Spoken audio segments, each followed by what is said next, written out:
কোনো ব্যক্তির কণ্ঠ ভালো, সে চিন্তা করে আমার এই কণ্ঠকে কাজে লাগাই তো আমি বড় কোনো ইনকাম করতে পারি, ঠিক না? কণ্ঠ ভালো, কোনো রকম করে এলেম শিখছে, সে ভাববে আমি যদি এখন মাদ্রাসায় পড়াই মাস শেষে পাবো 10,000 টাকা। কত? মাস শেষে পাবো 10,000 টাকা।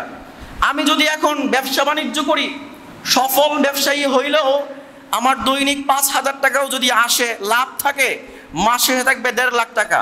কিন্তু আমার কণ্ঠ ভালো, আমি যদি এখন বক্তা হয়ে যাই, তাইলে আমার দৈনিক থাকবে 50,000 টাকা। তো এই 50,000 টাকা 1 ঘন্টা বয়ান করে যদি পায়, কোন ব্যক্তি আছে মাদ্রাসায় কষ্ট করে সারা মাস কষ্ট করবে? কোন ব্যক্তি আছে ব্যবসা বাণিজ্য করবে? আছে নাকি? তো এই আমরাই এদেরকে, যাদের ভিতরে এলেম নাই, বক্তা হওয়ার যোগ্যতা নাই, এদেরকে বক্তা বানাইছি আমরা নিজেরা। কেমনে? কারণ এদেরকে দাওয়াত দেই, কণ্ঠ শুনলে ভালো লাগে, এদেরকে দাওয়াত দিয়ে বক্তা বানাই দিছি। বললাম বাংলাদেশের 80% আলেম, যাদেরকে আমরা আলেম মনে করি, বড় বক্তা, এদের মাঝে কোনো পর্যাপ্ত আলেমই নাই। সেই নন আলেম বক্তারাও এখন বড় বড় আলেমদের বিরুদ্ধে কথা বলে, আছে না? চলতেছে না? বাউল ছিল, বাউল গান গাইতো, মাজারে মাজারে গিয়ে গিয়ে গান গাইতো, সেই ব্যক্তিরাও এখন বড় বড় আলেম, যাদেরকে আমরা বাংলার মাথার তাজ মনে করি, এদের বিরুদ্ধে কথা বলে। এমন বাংলাদেশে কি আলেম নাই? আলোচনা চলছিল কিয়ামতের আলামত নিয়ে। কিয়ামতের আগে মানুষের মাঝে, মানুষ থেকে আলেমকে উঠিয়ে নেওয়া হবে, আলেমকে উঠিয়ে নেওয়া হবে, আর মানুষের মাঝে জাহালত আর মূর্খতার, ধর্মীয় বিষয় সম্পর্কে মূর্খতার ছড়াছড়ি হবে। মানুষ না জেনেও ফতুয়া দিবে, জানে না তা সত্ত্বেও কি মাসলা বলতেই থাকবে। জিজ্ঞেস করার লোক থাকবে একজন, উত্তর দেওয়ার লোক থাকবে 10 জন। এমন হয় না? ভাই ঠান্ডা লাগছে রে, কি করবো? একজনকে প্যারাসিটামল খা, আরেকজনকে না পা খা, আরেকজনকে এই খা, আরেকজনকে সেই খা। অসুস্থ একজন, ডাক্তার কয়জন এখানে? 10 জন হয়ে গেল। তো প্রশ্নকারী থাকবে একজন, কিন্তু ফতোয়া দেওয়ার মতো লোক থাকবে কয়জন? 10 জন। বাস্তবিক পক্ষে 10 জনের একজনের মাঝেও এলেম থাকবে না। আল্লাহ নবী সাল্লাল্লাহু আলাইহি ওয়াসাল্লাম আরেকটা হাদিসের মধ্যে বলেছেন, ইন্নাল্লাহা লা ইয়াকবিদুল ইলমা ইনতিজাআন ইয়ানতাজিউহু মিনাল ইবাদ, যে আল্লাহ তাআলা বান্দাদের কাছ থেকে একেবারে হঠাৎ করে সকল ইলমকে উঠিয়ে নেবেন না, বরং ইলম উঠিয়ে নেবেন আলেমদেরকে ওঠানোর মাধ্যমে। একে একে করে আলেম, বড় বড় আলেম চলে যাবে, এর মধ্য দিয়েও আমাদের মাঝেও ইলমের শূন্যতা থাকবে, ইলমের কমতি দেখা দিবে।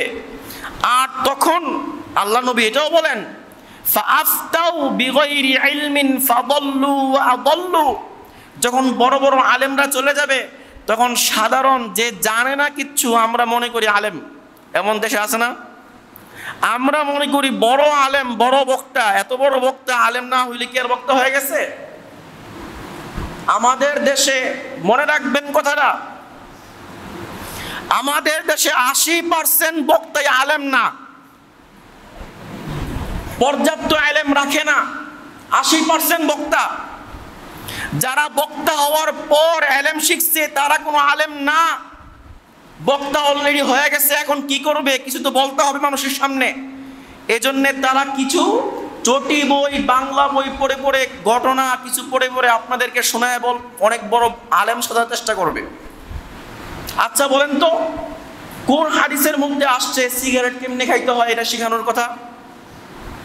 বলেন, কোন হাদিসের মধ্যে আসছে সিগারেট মুরব্বীরা এমনি খায়, আর যারা শুরু করে সিগারেট খাওয়া তারা পিছনে লুকায় লুকায় এক টান দেয় আবার লুকায়?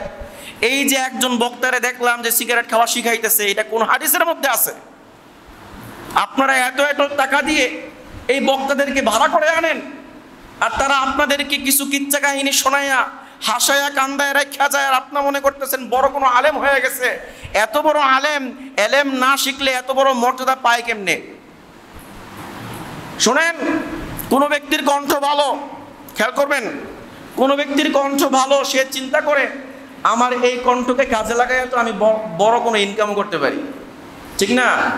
এই কণ্ঠ ভালো, কোনো রকম করে আলেম শিখছে, সে ভাববে আমি যদি এখন মাদ্রাসায় পড়াই মাস শেষে পাবো 10,000 টাকা। কত? মাস শেষে পাবো 10,000 টাকা।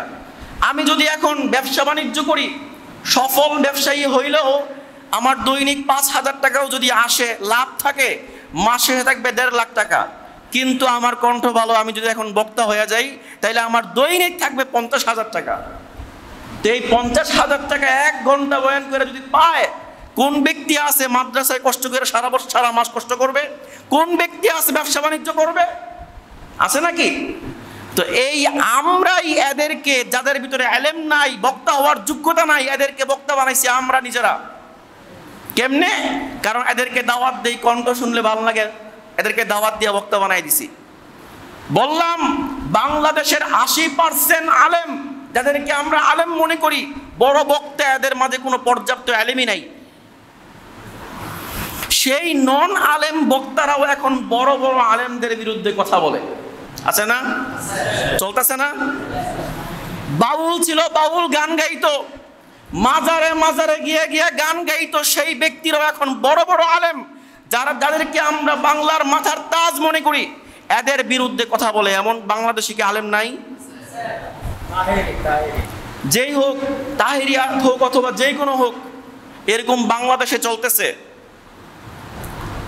যখন দেখবেন নন আলেম লোকেরা, বাউল লোকেরা, প্রকৃতপক্ষে যারা আলেম, যারা এলেম ধারণ করে, এলেম বহন করে, এদের বিরুদ্ধে কথা বলে, তখন বুঝবেন কিয়ামত সন্নিকটে চলে আসছে।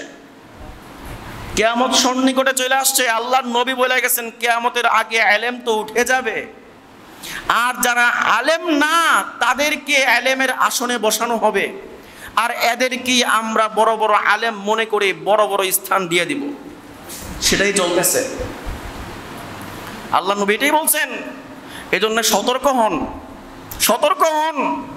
যে কোনো ব্যক্তি আপনাদের সামনে এসে ভালো ভালো কয়েকটা কথা বলল, এতেই আপনি গ্রহণ করে নিলেন, তা কিন্তু হয় না।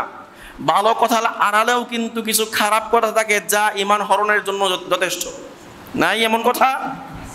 একজন বক্তার মুখ থেকে আমি শুনলাম যে আব্দুল কাদের জিলানী এতটা পাওয়ারফুল ছিল, হযরত ঈসা আলাইহিস সালাম তো মানুষকে, যে মৃত মানুষকে জীবিত করতেন, ঈসা আলাইহিস সালাম মৃত মানুষকে জীবিত করার আগে বলতেন, কুম বিইজনিল্লাহ, হে আল্লাহর বান্দা, আল্লাহর ইচ্ছায় দাঁড়িয়ে যাও। ঈসা আলাইহিস সালাম কি বলতেন? কুম বিইজনিল্লাহ, আল্লাহর বান্দা, আল্লাহর ইচ্ছায় দাঁড়িয়ে যাও। কিন্তু আব্দুল কাদের জিলানী নাকি কুম বিইজনিল্লাহ বলতেন না, বলতেন কুম বিইজনি, হে আল্লাহর বান্দা, তুমি আমার ইচ্ছায় দাঁড়ায় যাও। নাউজুবিল্লাহ।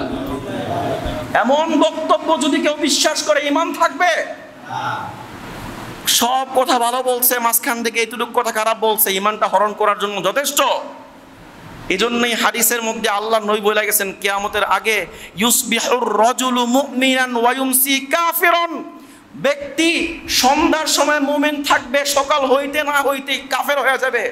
আবার সকালবেলা মুমিন থাকবে, সন্ধ্যার আগে সে কাফের হয়ে যাবে। কেমনে?